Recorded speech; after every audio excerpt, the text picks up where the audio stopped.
जुलाई के दौरान चीन में महंगाई ने 2 साल का रिकॉर्ड तोड़ दिया है। पोर्क की कीमतें बढ़ने की वजह से महंगाई दर 2.7% तक पहुंच गई है, जो 2020 के बाद सबसे ऊपरी स्तर है। जुलाई के दौरान चीन में पोर्क की महंगाई 20% से ज़्यादा बढ़ी और अगर तुलना जून से की जाए तो कीमतों में 25% से ज़्यादा का उछाल आया है।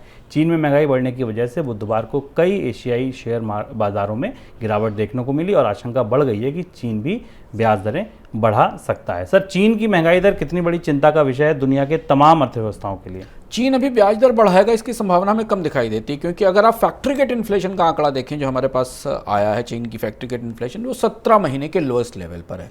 यानी चीन में जो फैक्ट्री से उत्पादन होकर निकल रहा है उसे अगर आप भारत के थोक मूल्य सूचकांक से उसकी तुलना करें तो चीन का थोक मूल्य सूचकांक 17 महीने के न्यूनतम स्तर पर है। इसलिए अभी इस बात की संभावना और गुंजाइश कम दिखाई देती है कि चाइना का सेंट्रल बैंक तुरंत ब्याज दरों में बढ़ोतरी करेगा। हाँ, चीन में जो अभी खुदरा मूल्य सूचकांक में बढ़ोतरी दिखाई दे रही है वो कुछ खास खाद्य उत्पादों की आपूर्ति में कमी के कारण दिख रही है। तो ये आंकड़ा आगे तक हमें कुछ समय 1-2 महीने बाद हमें ये स्पष्ट होगा कि क्या चीन में वास्तव में महंगाई की दर खुदरा महंगाई की दर बढ़ रही है। और अगर ऐसा होता है और चीन को ब्याज दरों में बढ़ोतरी करनी पड़ती है तो फिर दुनिया में निवेश के बाजारों के फार्मूले नए सिरे से बदलेंगे। हालांकि चीन एक किस्म का आउटलायर है। चीन ने पिछले दिनों में जब पूरी दुनिया में ब्याज दरें बढ़ी हैं तो चीन ने अपने ब्याज दरों में कमी की और कटौती की, और चीन की अर्थव्यवस्था पूरी जद्दोजहद के साथ इसमें लगी हुई है कि किसी तरह 5.5% की विकास दर का जो लक्ष्य इस साल का है वो हासिल कर लिया जाए। और अगर चीन 5.5% की आर्थिक विकास दर का लक्ष्य हासिल कर लेता है